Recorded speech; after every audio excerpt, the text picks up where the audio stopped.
பிரித்தானியாவினுடைய அடுத்த பிரதமராக வருவதற்கு ஆண்டி பர்னம் தயாராக இருக்கிறார் அப்படின்ற ஒரு செய்தி இன்றைய நாள் பிரித்தானியாவினுடைய ஊடகங்கள்ல பேசப்படுகிறது. இதுல மிக முக்கியமாக கடந்த காலத்துல ஹெல்த் செக்ரட்டரியாக இருந்தவர், அதற்கு பிறகு கிங் ஆஃப் நார்த் அப்படின்னு சொல்லி அழைக்கப்படுகின்ற மான்செஸ்டரினுடைய மேயராக இருந்தவர் தான் இந்த ஆண்டி பர்னம். ஆண்டி பர்னமை பொறுத்தவரையில இவருக்கு ஒரு நல்ல ரெப்யூட்டேஷன் பிரித்தானிய வாழ் மக்கள் மத்தியில இருக்கு.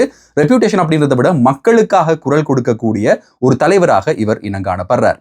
2019 ஆண்டு காலப்பகுதிகளில் கோவிட்டுக்கு பிறகு பிரித்தானியாவின் இங்கிலாந்தின் கீழ்ப்பகுதிக்கு மாத்திரம்தான் நிறைய உதவிகள் போய்கொண்டிருந்தது. வடக்கு பகுதிக்கு அதிகமான உதவிகள் போகல அப்படின்றதுனால போராடி மக்களுக்காக உதவிகளை பெற்றுக் கொடுத்தவர் அப்படின்ற அடிப்படையில இவருக்கான ஒரு நன்மதிப்பு பிரித்தானியாவில் வட இங்கிலாந்து பக்கம் அதிகமாக இருக்கிறது. இப்போ அடுத்ததாக பிரதமராக தான் பதவியேற்றால் என்னென்ன விஷயங்களை செய்வேன் அப்படின்னு சொல்லி மிக முக்கியமான 10 விடயங்களை இவர் அறிவித்திருக்கிறார். மக்கள் மத்தியில பெரும் வரவேற்பை இது பெற்றிருக்கு. ரிஃபார்ம்ஸுக்கான ஆதரவு பிரித்தானியாவில் பெருகி வார இந்த நேரத்துல இவருடைய இந்த அறிவிப்புகளால இவர் ஒரு சிறந்த தலைவராக இருக்கலாம் அப்படின்ற ஒரு நம்பிக்கை மக்களுக்கு ஏற்பட்டிருக்கு அப்படின்றத சமூக ஊடகங்கள் வாயிலாகவும் பிரித்தானியாவினுடைய மெயின் ஸ்ட்ரீம் ஊடகங்கள் வாயிலாகவும் பார்க்கக்கூடியதாக இருக்கு.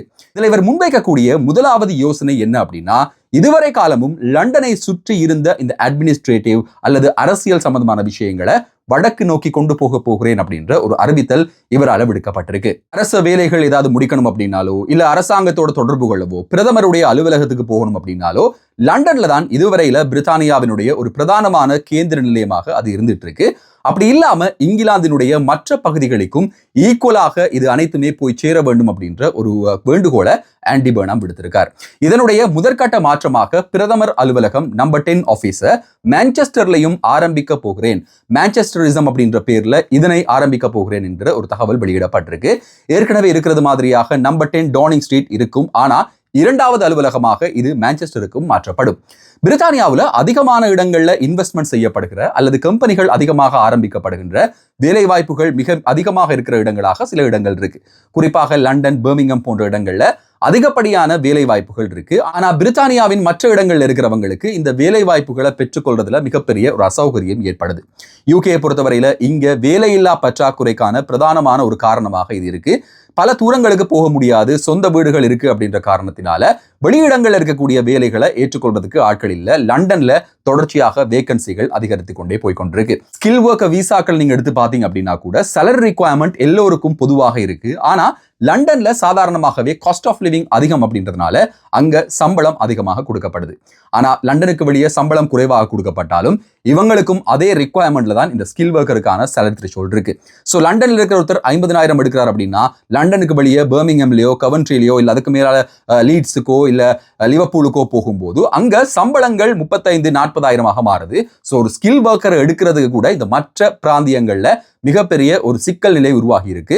இப்படியான சிக்கல்கள் இனிமேல் இருக்காது. எல்லா இடங்கள்லையும் வேலை வாய்ப்புகள் அதிகரிக்க வேண்டும் அப்படின்ற ஒரு மிக முக்கியமான நோக்கம் தனக்கு இருக்கு அப்படின்றதையும் ஆண்டி பர்னம் தெரிவித்திருந்தார். யூகேல இப்போ இருக்கிற ஒரு பிரதானமான பிரச்சனை என்ன அப்படின்னா ஹவுசிங். இந்த ஹவுசிங் பிரச்சனையை தீர்ப்பதற்கான அதிகாரத்தை கவுன்சில்களிடம் வழங்க போகிறேன் என்கிற ஒரு தகவல் வெளியிடப்பட்டிருக்கு. ஆண்டி பர்னம் பிரதமராக பதவியேற்றதுக்கு பிறகு கவுன்சில்கள் மூலமாக பல லட்சம் வீடுகள் மக்களுக்கு கையளிக்கப்பட இருக்கு. தேவையுடையவர்களுக்கு, குறைந்த வருமானத்தை பெறுபவர்களுக்கு இந்த கவுன்சில் வீடுகள் கையளிக்கப்படும் அப்படின்ற ஒரு தகவல் வெளியிடப்படுகிறது.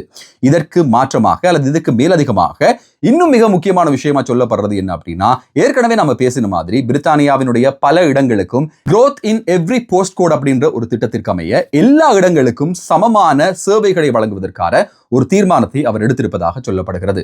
ஏற்கனவே நம்ம சொன்னது மாதிரி 2019 ஆண்டு கால பகுதியில் பிரித்தானியாவினுடைய அனைத்து இடங்களுக்குமே இந்த உதவித்தொகைகள் போய் சேர வேண்டும் அப்படின்ற ஒரு நடவடிக்கையை முன்னெடுத்தவர் என்கிற அடிப்படையில் இனிமேல் மக்களுக்கு தேவைப்படுற விஷயங்கள் அவர்கள் இங்கிலாந்தினுடைய அல்லது பிரித்தானியாவினுடைய எங்கு இருந்தாலும் அவர்களுக்கான தேவைகளை அவர்களுடைய வீடுகளுக்கே கொண்டு போய் சேர்ப்பதற்கான தீர்மானங்கள்ல தான் ஈடுபட்டு வருவதாக அவர் சொல்லியிருக்கார். இதுக்கும் மேலதிகமாக இன்னும் ஒரு விஷயம் என்ன அப்படின்னா, இப்போதைக்கு மக்களுக்கு ஒரு பிரீத்திங் ஸ்பேஸ் தேவைப்படுகிறது.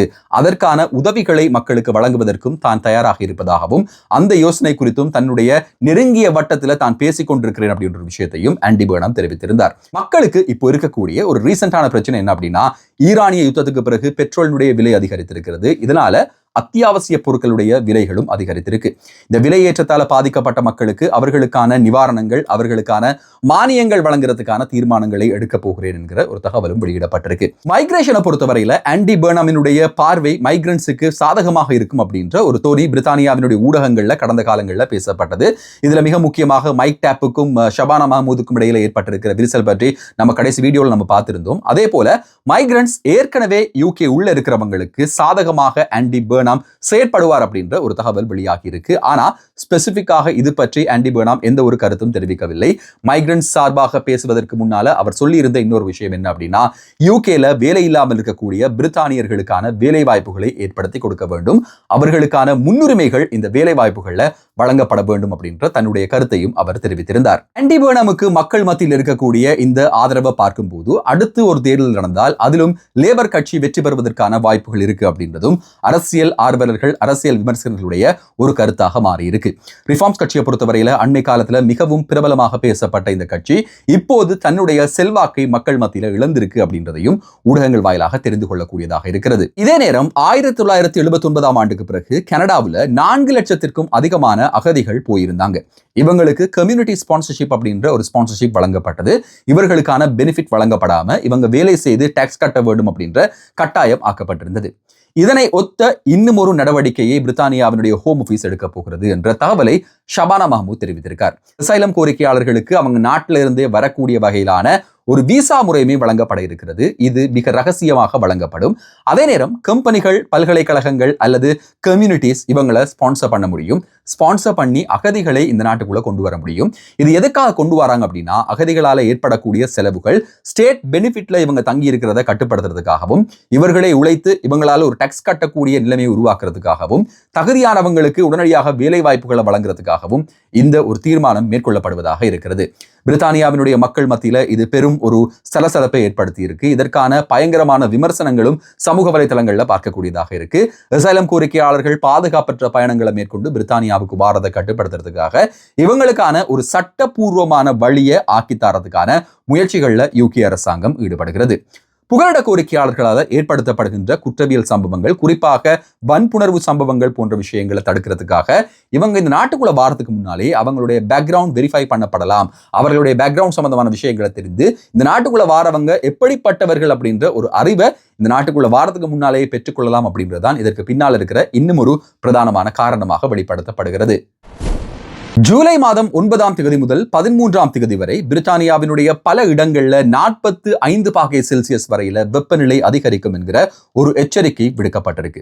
மெட் டிபார்ட்மெண்ட் இந்த எச்சரிக்கையை விடுத்திருக்கு. கடந்த வாரம் முழுவதும் மிக அதிகப்படியான வெப்பநிலை பிரித்தானியா முழுவதும் காணப்பட்டது. அதற்கு பிறகு அது இந்த வாரம் ஓரளவுக்கு குறைந்திருக்கு.